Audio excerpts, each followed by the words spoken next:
Everyone, are you ready for some incredibly original content not seen anywhere else on BookTube or YouTube? And that's because if you look, you'll find a lot of videos that are episode by episode, thoughts or reactions or reviews or whatever you want to call it, of the first 3 episodes of Wheel of Time, or the first 4, and you'll find a lot of, like, whatever, reviews of the first 3 episodes and then also of episode 4. But can you find another person who was lazy / forgetful / busy enough to forget to have a video about the first 3, who then is doing a video about the first 4 episodes of Wheel of Time? No one else has done it. That makes it original. Don't question it.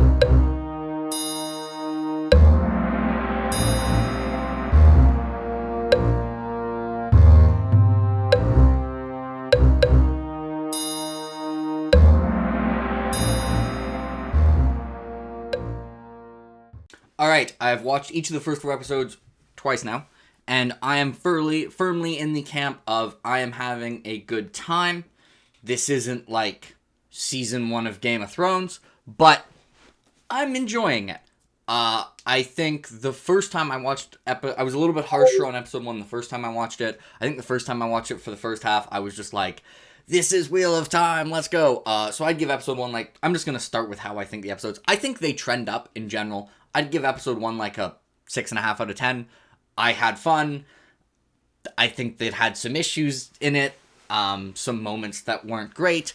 I thought the last third of it was a blast. I actually, even though some people have criticized the action for having like some shaky cam, I actually enjoyed that. In general, I actually think they did a good job of showing characterization through action. Also, I'm not going to spoil the show here, or the books, just letting you know. But especially with how they had Lan and Moraine working together, really like how they showed that, like, how that duo works together, and love the stuff with Tam as well. But episode 1, it has its issues, but overall I enjoyed it. Episode 2 and 3, I thought were definitely a step up. I actually think, in terms of characterization, it's arguably stronger than the Eye of the World. Eye of the World kind of has the problem where every character is the less interesting version of their future self in future books, which is kind of an oof. And it seems in the show they haven't been like, hey, let's wait until season 3 for Matt to become interesting. They're like, hey, here's a good idea. Let's just have Matt be interesting right away, which I'm definitely a fan of. And so I'd give episode 2 and 3 both like a 7.5 out of 10. And then if you'd told me this to start, that episode 4 would be my favorite of the first 4, and told me like what it was adapting, I'd be like, that doesn't make a lot of sense, because episode 4 is arguably adapting like the most boring part of the book. But I loved episode 4. I think episode 4 was fantastic. There was some stuff with Perrin that maybe wasn't the most compelling, but like it was still good, and then the rest of it was actually straight fire. I'd give episode 4 like a 9 out of 10. I've watched it twice. I bloody love episode 4. So that's the general thought of what I think about the episodes. I think the best thing the show has going in its favor is the casting and the acting. I think the performances of the cast have been all around very strong. I seem to be, for whatever reason, sorry Marcus Rutherford as Perrin is the one I'm the least sold from of the main roles. I think after episode 1, Barney Harris as Matt was my favorite. I think Zoe Robinson is nailing Nynaeve. I think that's actually probably my favorite performance. There are also a lot of things in future books that I'm like, damn, I think these actors are going to do a really good job for. But overall, like, I think the casting and the acting in general has been very strong. One of the more criticized elements, which, yeah, it isn't amazing, is, like, the CGI effects, which apparently they had a lot of issues with COVID, which kind of seems weird that that's the issues they would have for COVID, because isn't that the only part that, like, you don't have to talk to people and be close to each other to do? But apparently it actually really impacted it, so I'm hoping they get better in the future. I'm going to be honest, I am not super picky about CGI. It's just, so it didn't bother me that much. I'm probably bothered by the CGI less than about 90% of people. I'm just someone who's not super picky about CGI. I'm just like, yeah, whatever. It's fine. It's weaves. I think the weaves look fine. So we're moving on from that. And the most controversial part of The Wheel of Time is, of course, not as a show, but as an adaptation. I think if you were... This is not the, the Dune, the Denis Villeneuve approach. I probably said his name wrong. Sorry. But it's not his approach to adapting Dune. You can tell for Dune that they were, they only changed things they had to change. In Wheel of Time, they have changed things that they probably did not have to change. They're taking the approach of, we're not gonna change things that we can't change. And I'd also like to note, most of the, most controversial lore changes are not actual changes. Like, if you watch the first, the intro with Rosamund Pike narrating, there are some things she says that are different from the lore. But if you read Rafe's AMA, which if you have not read all of the Wheel of Time, don't. But you may have seen the screenshots. Moraine is just wrong. The change is not an actual, fundamental change in the lore of the Wheel of Time. The change is that, Aes Sedai and, the textual evidence of the prophecies from 3,000 years ago has been, mistranslated and misinterpreted over the years, and that Aes Sedai are less trusting of the prophecies and just less overall correct about the history of the world, which I actually think is very in the spirit of Wheel of Time. A huge factor in the Wheel of Time books is that often people are very confident about things and are just wrong. There's even something in Eye of the World that Moraine says that I remember there was a question about, someone asked Robert Jordan, Moraine said this, but it seems like it didn't happen in the books. And Robert Jordan was just like, yeah, Moraine was wrong. If you look at reality, there are often people who say they're completely sure about things. Everyone watching this has been in an argument with someone, and that person has said they're 100% sure, and you actually know they're wrong. People say they're 100% sure and are wrong all the time.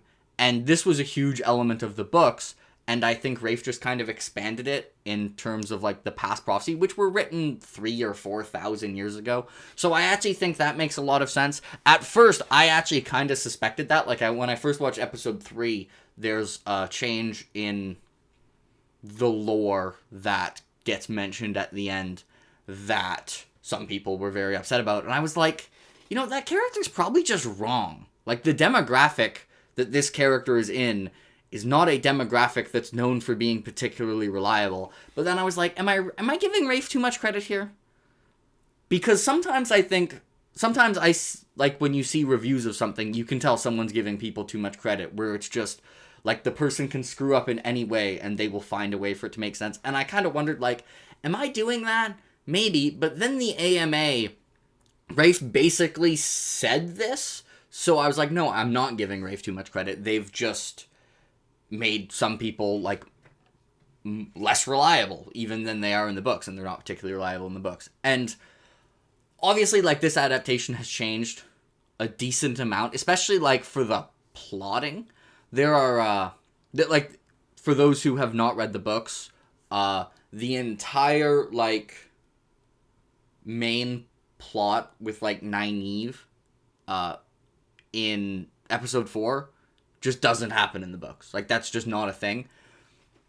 I do actually think, the longer I go in the show, the more I'm being sold on the changes. There's a big one with Perrin in episode 1 that I still think is stupid. I'm not sold on that. I don't like it. But the other changes, I'm starting to be okay, I actually can see how this is a more interesting way to go. I also, I think it's a very good sign, and I'm gonna say this without spoiling the books, but, early in the books, silver coins are given away to the boys, and that does not happen in the show, which, that's one of the reasons people who read the books think episode 1 is rushed, because there's a lot of important stuff that happens in the book version of episode 1, like that you would think the ramifications of getting rid of that would be an issue later, but then one of the changes later actually, like, fixes that change and actually takes it in a direction that makes a lot of sense and is pretty reasonable. So I was pretty impressed with how that was handled. Yeah, so overall, I would give I'm enjoying the show. It's not going to be, I don't think it's like, like I watched Dune and I watched the Wheel of Time show. I'm not going to pretend the Wheel of Time show is like as good as Dune. Sorry. I definitely see the complaints people have for it as an adaptation. Like, they're changing more than they absolutely have to. Like, this is more... probably, like, they changed more than Peter Jackson did for Lord of the Rings. They definitely... Like, there are some things that they're changing, not because they have to change, but because they're trying to improve upon things, which I think is always a really dangerous way to go. Sometimes it really pays off, but it's kind of walking a fine line to try and write stuff better. And, like, I actually do like my favorite storylines, like my favorite, I don't know, one of my, actually, to be honest, most of my favorite scenes are not the ones that are like exact copies of book scenes. I like a lot of the changes.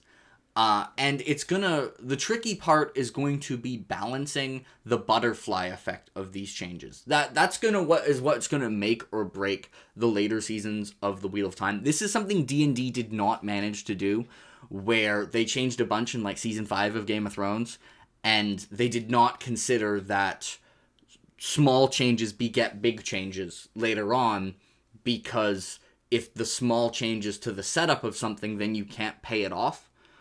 And I think in the long run, what's going to make or break this show is how well they consider the long-term ramifications of these changes they've made.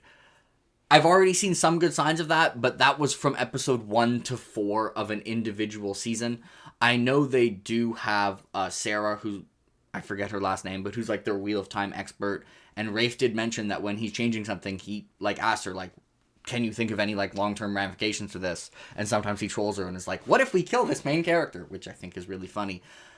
I think there's no way that they are going to think of every consequence of the changes they make. That's the nature of unintended consequences. There absolutely will be ramifications of the changes they made that when they get to in season 6, they're going to be like, crap, we did not think of this.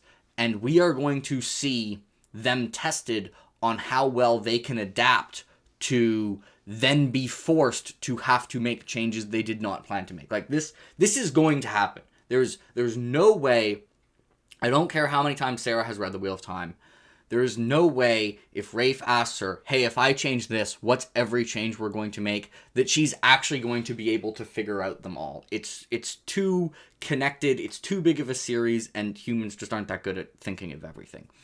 So I think that's what's really going to decide the show. That being said, I'm so stoked for the later seasons. Like, I think the things that, like, the characters just get so much interesting as they go. So I think unlike Game of Thrones, I think for Wheel of Time, season 1 has a really good chance of being the worst season in the show. And it's going to depend on how they deal with the adaptation of like the more controversial books, like 7 through 10.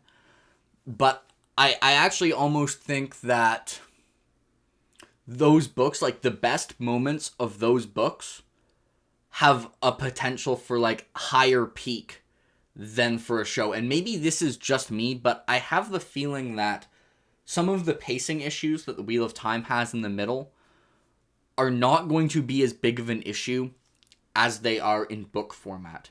Just because watching a TV show just inherently requires less mental focus than reading a book does.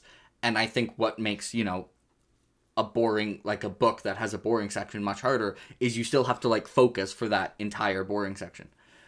So I actually think there's a very good chance this is the worst season. Also, the episodes have kept getting better. And I know someone asked Rafe in the AMA, like, what's your favorite episode? And he's like, well, maybe this is recency bias, but I've liked every episode more than the last. Now, realistically, I don't think we can expect, by the end of the show, Season 1, Episode 4 to be the 4th worst episode in the Wheel of Time, which is what would be required if every episode was better than the last. But there also seems to be hints that this is not pure recency bias from Rafe, because I think each episode has been better than the last. And not only that, the second half of Season 1 should contain better content than the first half of of Season 1, because the second half of Eye of the World is better than the first half of Eye of the World. And honestly, the, like, Tinker stuff is probably the least interesting part of Eye of the World, in my opinion. And we got through that, and it was pretty good. So this is, I'd give the show overall like a 7.5 or an 8 out of 10 as a show. And maybe like, as an adaptation, it could spiral into an amazing as an adaptation, something that didn't adapt it one-to-one, but managed to capture, like, the spirit of the books fantastically. Or the changes could spiral out of control and it could become a disaster. So I think as an adaptation, I'm not even going to give it a score, but I think it has the potential to either, like, be an adaptation that makes bold choices that consistently land, or an adaptation that makes bold choices that shit the bed. So we're going to see. Let me know what you thought of the Wheel of Time show. I am having a grand old time, and I am getting back to my favorite pastime, which was watching other people watch Game of Thrones. I now get to watch family members watch Wheel of Time and see their reactions. And it's honestly my favorite part about watching adaptations to books I really like. And there are definitely a lot of moments that should be in future seasons that are going to be juicy to watch other people react to. So, do you all... Also, episode 1, I was not sold on the hiding who the Dragon Reborn is. For those who don't know, I'm not going to say who it is, but in the books, it's really obvious. Like, it's not hard to guess. There's like one candidate. In the show, they're obviously hiding it. And in episode 1, I didn't like that change. And the main reason is they had to cut some things from episode 1 that are probably my favorite parts from, like, the first bit of the Eye of the World that would make it somewhat obvious. But in the latest couple episodes, I think they're doing a much better job of having it be more interesting and having to add the intrigue without actually sacrificing some, like, really good moments. Also, I get the impression from Rafe's answer that we are going to have flashbacks and that not everything will be shown chronologically, and we will get some of those things, but whatever. Also, as a final comment, I saw Nicholas Ames tweeted this, that the show should have started with the first 5 minutes of episode 4, not episode 1. And yes, the first 5 minutes of episode 4 were so much better, and that would have been a way better hook. But whatever. That's fine. So, that is all I got for the first 4 episodes of The Wheel of Time. I definitely planned this ahead and now could have a video about the last 4 episodes. It's split in half. This was not laziness and backtracking. This was perfect advanced planning. So you can expect a future video about the later half of Season 1 of The Wheel of Time. And maybe a spoiler video. I might talk to someone else about it if they want to do spoilers. That sounds fun. Maybe a non-book reader? Anyways, that is all I got for everyone.